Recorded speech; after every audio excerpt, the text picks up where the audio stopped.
안녕하세요. 주토피아 채널의 제이입니다. 오늘은 미국 다우지수에 투자하는 ETF라는 주제에 대해서 한번 이야기해 보겠습니다. 앞으로 새로운 재생 목록인 투자 스터디에서는 ETF나 포트폴리오 구성에 대해서 아니면 전반적인 투자에 대해서 소개하고 공부하는 시간을 가질 건데요. 투자를 처음 시작하시거나 투자에 입문하시는 분을 대상으로 하고 있고, 투자 스터디 ETF 편에서는 국내와 해외 상장된 ETF 중에서 포트폴리오에 참고할 만한 ETF들을 다뤄보겠습니다. 이번에는 다우산업 지수를 추종하는 대표적인 ETF인 해외 상장 ETF DIA와 국내 상장 ETF 타이거 미국 다우존스 30을 소개해 보겠습니다. 먼저 미국 다우지수라는 거에 대해서 뉴스에서 많이 나와서 한 번씩은 들어보셨을 건데요.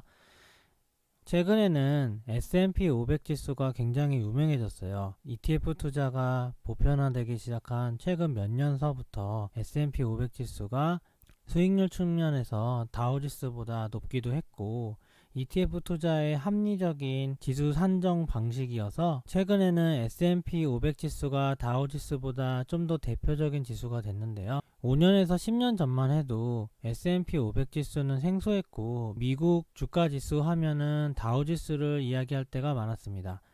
투자를 처음 하시거나 익숙치 않으신 분들도 미국 다우지수라는 말은 한 번씩 들어보셨을 텐데요. 다우지수는 한국으로 따지면 코스피 같은 지수고, 가장 오래된 지수이고 미국을 대표하는 상징적인 지수이기도 하고요. 1884년에 미국의 월스트리트 저널의 편집장인 찰스 다우가 처음 창안한 지수고요. 1884년에 시작했으니까 굉장히 역사가 오래됐죠. 미국에서도 거의 최초의 주가 지수라고 불릴 만한 지수입니다. 미국 상장 주식 가운데 가장 신용있고 안정된 30개 종목을 표본으로 해서 시장 가격을 평균하여 산출하는 주가 지수인데요. 지수 산정 방식이 특이하고 우량주 30개 종목만 조합한 지수다라고 요약하시면 될 것 같고, 영어로는 DOW로 쓰고 있고 미국 증권시장의 동향과 시세를 알려줄 수 있는 대표적인 주가 지수입니다. 미국 다우지수에 대해 간단하게 소개해 보았는데요. 미국 다우지수를 투자하는 이유가 있겠죠. 미국 다우지수의 장점은 가장 오래되고 상징성 있는 지수라는 거예요. 우량 종목 중심의 지수예요. 종목은 지수를 발표할 때 선정 기준을 가지고 발표하게 되고, 보통은 성장성이나 영업이익, 흑자를 잘 내고 있는 기업인지, 연속적으로 배당을 늘릴 수 있는 기업인지, 여러 가지를 종합적으로 판단하기 때문에 투자하실 때 우량한 주식 위주로 투자하시고 싶은 분들은 다우지수를 바탕으로 한 투자도 괜찮다고 생각합니다. 만약에 S&P 500 지수 ETF가 배당률이 좀 더 높고 월배당을 준다면 저도 다우지수를 따로 투자하진 않을 수도 있는데, 다우지수를 투자한다고 하면 다우지수를 추종하는 ETF를 매수하는 건데요. DIA라는 ETF가 월배당을 주기 때문에 월배당 포트폴리오를 꾸리기에 굉장히 좋아서 저는 미국 다우지수를 따로 포트폴리오에 넣어서 투자하고 있습니다. 보통 주변에서 포트폴리오 구성에 대해서 물어보면 기본적인 포트폴리오 구성에서 미국 다우지수인 DIA, 그리고 미국 S&P 고배당주 지수인 SPHD, 그 다음에 미 국채 20년 ETF인 TLT를 섞으면 월배당이 되면서 주식과 채권을 균형 있게 만들 수 있는 간단한 포트폴리오를 꾸릴 수 있거든요. 그래서 저 같은 경우도 관심을 가지고 보고 있고 주변에 많이 소개해주고 있는 ETF입니다. 이런 게 다우지수 투자의 장점이라고 생각이 들고요. 다우지수가 최근에 인기가 많이 떨어지고 있는데 다우지수의 단점이 있겠죠. 시가총액이 아닌 주가평균 방식으로 계산이 돼서 지수가 왜곡될 수 있다는 문제가 있습니다. 시가총액이 아니고 자신만의 방식으로 주가지수를 계산해서 다른 지수와 계산 방법이 달라요. 종목수가 30종목으로 제한되어 있어서 시장을 대표하기에는 종목수가 너무 작다는 단점이 있어요. S&P 500 지수는 말 그대로 500개의 종목이고, 우리나라 같은 경우 코덱스 200은 200개 종목이나 있잖아요. 다우지수는 30개밖에 없으니까요. 최근에는 시가총액 가중 방식을 사용하는 S&P 500 지수가 더 인기 있고, ETF 투자가 보편화되면서 다우지수보다 S&P 500이나 나스닥 100 같은 지수가 더 인기를 끌고 있습니다. 그렇다면 다우지수를 투자하려면 어떤 ETF를 해야 할까요? 국내 상장 ETF에는 타이거 미국 다우존스 30이 있고 해외 상장 ETF에는 DIA라는 ETF가 있습니다. DIA와 타이거 미국 다우존스 30은 비슷한 점이 많아요. 운영하는 계좌의 성격에 따라 골라 쓰면 되고요. 어쩔 수 없이 타이거 미국 다우존스 30을 써야 할 경우 빼고는 직접 해외 상장 ETF를 매매하여 DIA를 운영하는 게 좋다고 생각이 듭니다. 직접 인터넷 화면을 통해서 DIA와 타이거 미국 다우존스 30에 대해서 간단하게 비교해 보겠습니다. ETF.com이라는 사이트에서 미국 ETF들을 검색하기 편하게 되어 있고요. DIA라고 검색해서 나온 화면이에요. ETF.com에서는 ETF들의 총점을 매기는데 A등급이지만 75점. 보통 다른 유명한 ETF들은 90점 이상이 많거든요. ETF.com의 분류로는 에쿼티 US 라지캡으로, 에쿼티는 주식이라는 거고 US는 미국, 라지캡은 대형주라는 거예요. 미국 대형주 지수의 하나라고 알려져 있고요. ETF를 만드는 것은 스테이트 스트리트 글로벌 어드바이저고요. S&P 500 ETF를 만드는 회사랑 같은 회사예요. 브랜드는 SPDR. 우리나라도 타이거 코덱스 같은 브랜드가 따로 있잖아요. 미국도 있는데 SPDR이라는 브랜드입니다.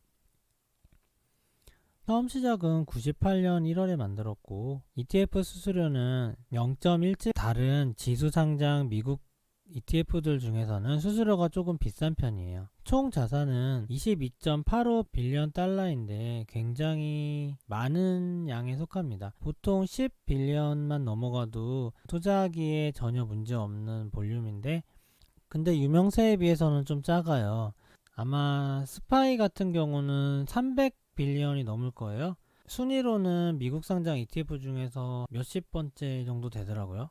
20번에서 30번째 정도 되는 것 같고, 어쨌든 투자하기에는 전혀 무리 없는 시가총액을 가지고 있고 월배당을 주는 게 특징이고, 지수는 보시다시피 꾸준히 우상향을 했어요. 금융위기 때 마지막에 바닥을 찍은 게 68불 정도였는데 현재 300불에 가까우니까 거의 4배 정도의 상승을 했네요. 다른 지수들과 크게 다르지 않은 상승률이고요. 종목 구성에는 기술주가 20%, 공업주, 소비재주, 그 다음에 금융, 헬스케어 같은 모든 종목이 총망라해서 들어가 있고, 아까 말씀드린 것처럼 30종목만 한다고 했잖아요.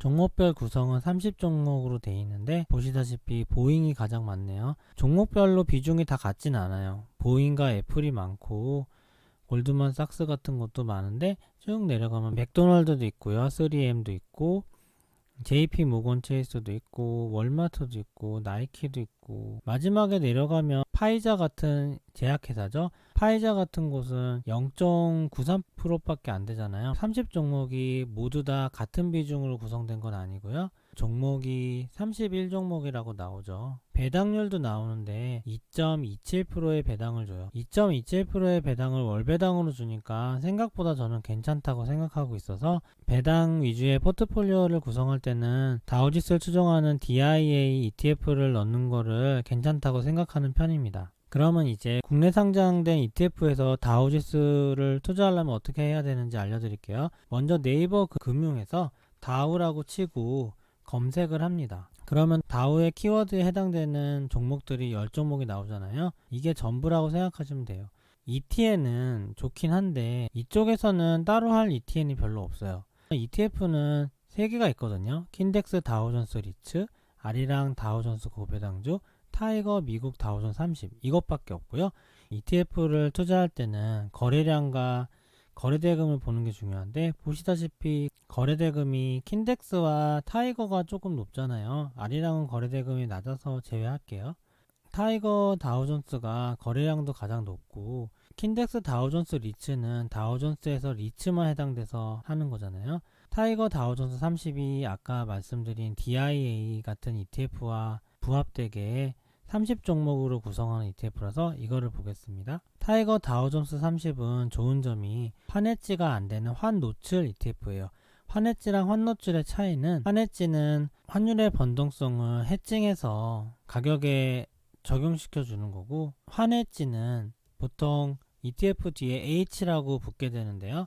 타이거 미국 다우존스 30의 가장 큰 장점은 환해지가 되지 않는 환노출형 상품이라는 거예요.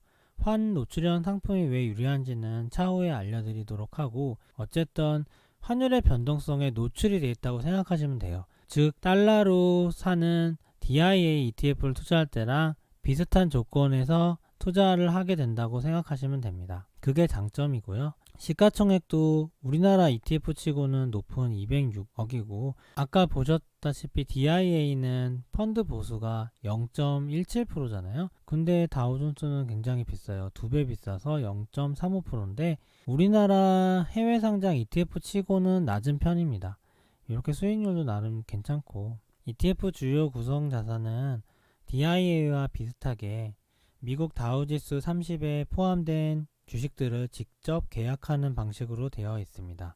ETF도 수합 거래를 통한 합성 ETF라는 것도 있는데, 실물 자산을 바탕으로 하지 않고 파생 상품을 바탕으로 한 것도 많은데요. 이 다우존스 30은 실제로 주식을 계약한 자산을 가지고 있어서 장점인 것 같습니다. DIA와 타이거 미국 다우존스 30을 간단히 비교해서 요약해보면, 상장 국가는 미국과 한국으로 분류가 되죠. 미국에 상장됐다는 거는 화폐가 달러 기반이라는 거고, 한국에 상장됐다는 거는 원화 기반이라는 거예요. 다만 타이거 미국 다우존스 30 ETF는 환 노출형 ETF이기 때문에 환율에 따라 ETF 가격이 변동돼서 달러로 사는 것과 비슷한 효과를 누릴 수 있는 게 장점이고요. 운영 수수료는 DIA보다 2배나 비싸지만 국산 중에서는 싼 편이고, 분배금은 DIA는 월배당으로 주고 타이거 미국 다우존스 30은 분기배당으로 주는데, 우리나라 ETF 중에서 분기배당을 꾸준히 주는 ETF도 드물거든요. 그런 점에서도 국내 상장 ETF 중에서는 좋은 편입니다. 추천해드리는 운영 계좌는 타이거 미국 다우존스 30이 꼭 필요한 계좌들이 있어요. 비과세 계좌인데 국내 상장 ETF밖에 못하는 계좌가 있어요. 대표적으로 개인연금 계좌가 있고 ISA 같은 계좌가 있는데요. ISA에서 ETF를 거래할 때도 미국 상장 ETF는 할 수가 없고 국내 상장만 할 수 있거든요. 그럴 때는 다우존스에 투자하고 싶을 때 타이거 미국 다우존스 30밖에 할 수가 없습니다. 그런 경우 빼고는 모두 다 DIA로 투자하는 게 더 유리하다고 말할 수 있고요. 다시 한번 결론을 내면, 다우지수를 투자할 ETF는 개인연금 계좌 같은 비과세면서 국내 상장 ETF만 되는 계좌에서만 타이거 미국 다우존스 30을 하시고, 나머지는 미국 상장 ETF인 DIA를 달러로 환전해서 거래하시면 됩니다. 오늘은 미국 다우지수에 투자하고 싶을 때 사용하는 ETF에 대해서 알아보았는데요. 처음 주식을 하시는 분도 쉽게 이해할 수 있게 간단하게 설명을 하려 했는데, 간단하게 설명하자니 내용이 많이 빠지고, 내용을 다 설명하자니 너무 길고 어려워지는데, 앞으로도 ETF 소개 영상을 꾸준히 올려보도록 하겠습니다. 좋아요와 구독 부탁드립니다. 감사합니다.